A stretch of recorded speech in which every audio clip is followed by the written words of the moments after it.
Hello everyone, and welcome to my channel. I'd love it if you could leave a comment letting me know where you're listening from around the world. Also, don't forget to like and subscribe if you're enjoying this video. Story 1. I've always loved camping alone in the Rockies. There's something about the silence, the smell of pine, and the way the stars seem closer when you're miles from the nearest town. But that night was different. I had hiked alone to a narrow ridge, far from any trail, where the only sound was the wind through jagged cliffs and the occasional cry of a distant hawk. The sky was clear, a black canvas dotted with stars that glared like cold, unblinking eyes.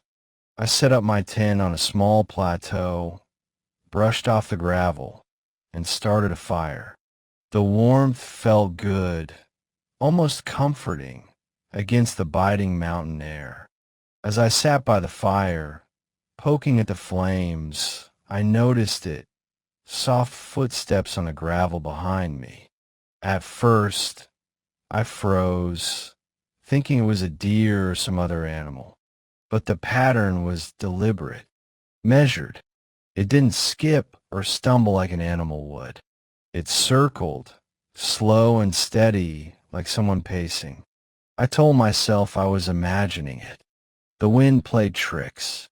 My mind was on edge because of the isolation. But then, faint and almost too quiet to hear, came a whisper. "You shouldn't be here." I spun around. Nothing. Just the shadow of the trees flickering in the firelight. My heart was pounding.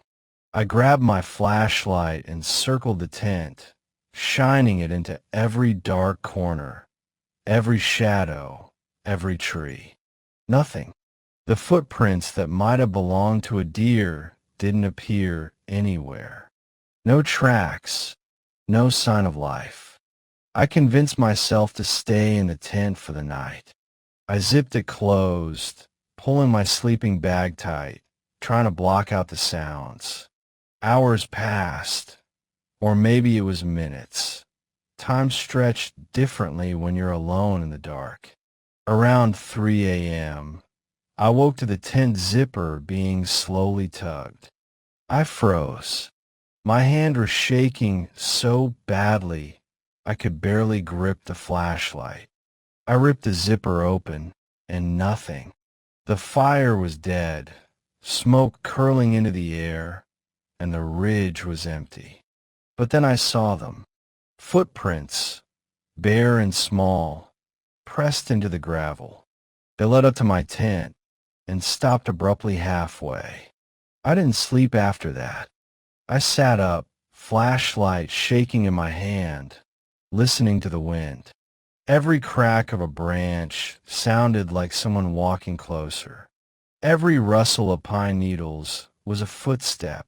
I told myself it was a hallucination, a trick of the mind.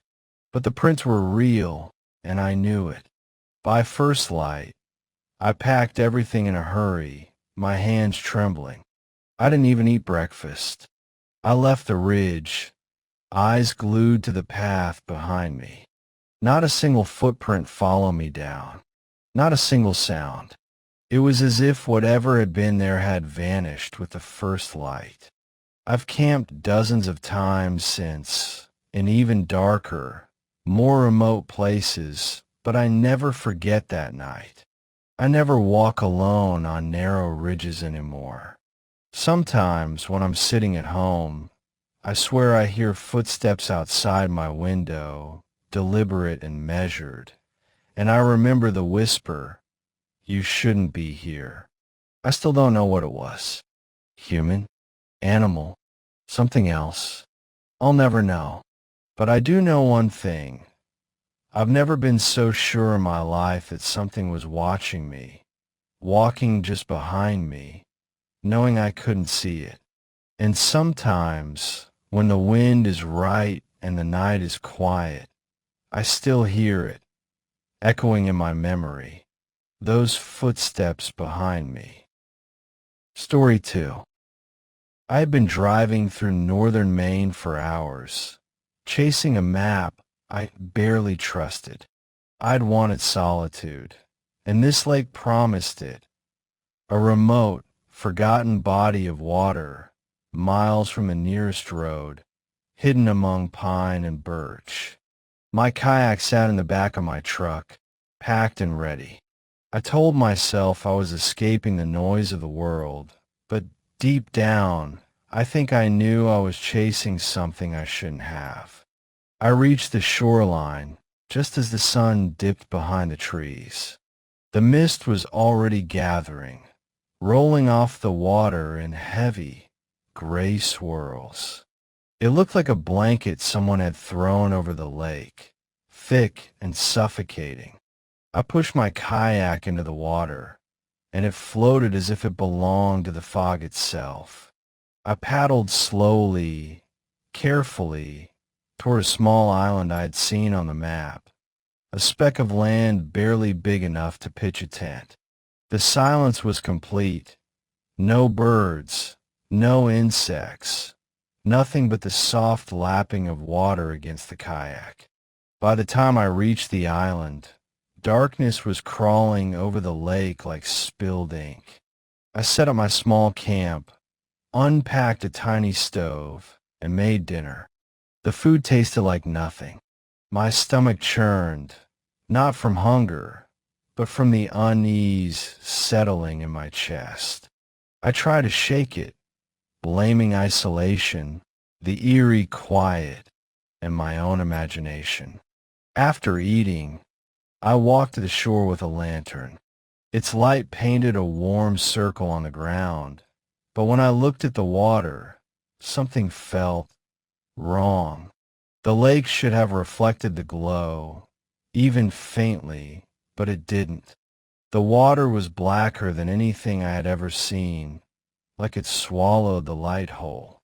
I leaned closer, tilting the lantern, and realized my reflection wasn't there either.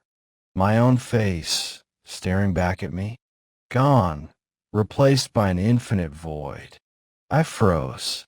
A sound reached me then, soft splashes, rhythmic, deliberate, coming from the other side of the island. Not big splashes, not like an animal moving. Tap, tap, tap, like someone, or something, was tracing the water's edge. I grabbed my flashlight and scanned the lake. Nothing, just black water, the fog twisting above it. Then I saw it, a shadow, huge, humanoid, moving under the water. It drifted slowly, with a grace that was unnatural, a silence that made my stomach drop. Its form was just beneath the surface, tall, arms hanging, head tilted slightly. I blinked. It was closer. I couldn't make out features, but I felt eyes, something intelligent, watching, waiting. The water around it didn't ripple like it should. It just absorbed the light, like it belonged to the lake. I stumbled backward, heart hammering, voice caught in my throat. My rational brain told me I was imagining things. I told myself the fog, the darkness, the isolation, all of it was messing with me. But instinct screamed, this was real. Something alive, something ancient, was down there, and it didn't want to be seen. I tore down my camp, shoved my gear into the kayak, and paddled back toward the mainland. Every stroke felt like pulling myself through molasses. The shadow followed.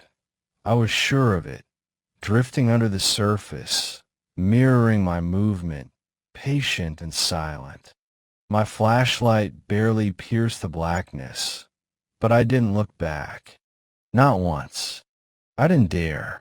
By the time I reached the road, the moon had broken through the clouds, painting the world in pale silver. I could no longer see the lake clearly. The fog had swallowed it again, leaving only the memory of its darkness, its unnatural depth. I drove the next few hours without stopping, hands white-knuckled on the wheel, listening to the road but hearing nothing.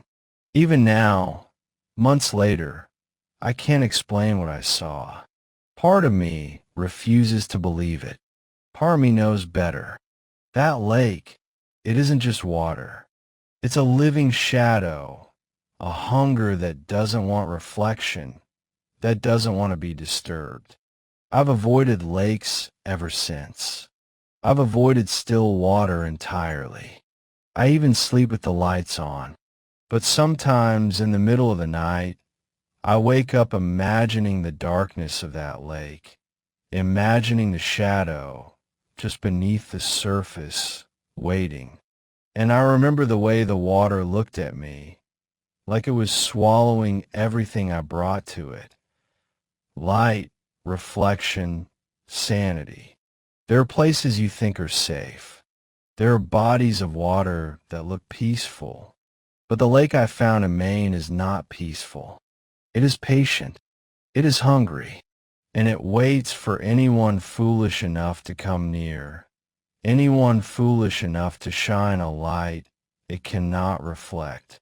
I know I'll never go back. But I also know that I can never forget. The lake doesn't forgive. The lake doesn't forget. And sometimes I think it's still watching me from somewhere deep in the shadows of the world. Story 3. I never thought a weekend camping trip could scar me for life. But that was before the Smoky Mountains showed me something I can never forget. We were a small group. 4 of us. Nothing fancy, just tents, sleeping bags, and that naive idea that nature is peaceful. The first night was quiet. The kind of quiet that feels alive, like the forest is holding its breath. I volunteered to start the fire, probably because I wanted to feel useful. At first, everything seemed normal. The kindling caught, the logs cracked and popped, and the smell of smoke mixed with pine filled the air. But then I noticed it. The flames, small, dancing, normal, suddenly seemed wrong. They moved in ways fire shouldn't. Sharp, jerky, like something alive was beneath them. And the smoke, God, the smoke. It twisted into shapes, at first faint, like shadows playing tricks. But soon, the shapes became faces. Faces, screaming faces, just above the fire, their mouths wide, eyes hollow. I laughed nervously. It's the fire, I whispered to myself. The smoke, your eyes, you're tired. But the laughter didn't reach my chest. It felt hollow. Then came the screaming. Not faint, not imagined. High-pitched, piercing, human screaming, layered like 100 voices crying at once. My friends didn't flinch. They sat around the fire, chatting, roasting marshmallows, completely unaware. Only I could hear it, and it was coming from the fire itself. I froze. My hands shook, and the logs in my lap felt suddenly heavy. I tried to shake it off, but the screams grew louder, more desperate. Then I saw it. The smoke faces leaning closer, their mouths opening wider than humanly possible, and I realized they weren't just smoke.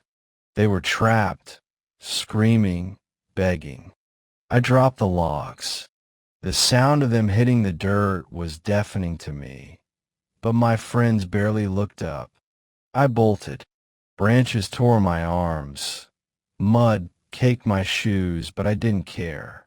I ran until the screaming faded into the distance, replaced by the whisper of the trees.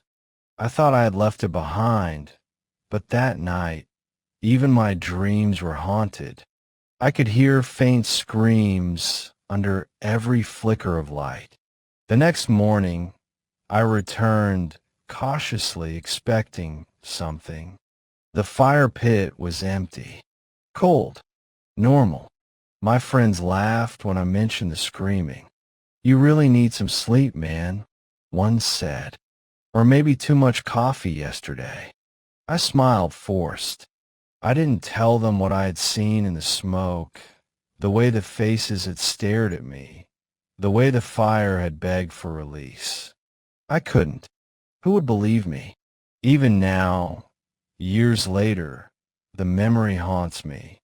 I pass by campfires at picnics, backyard parties, anything, and I hear it.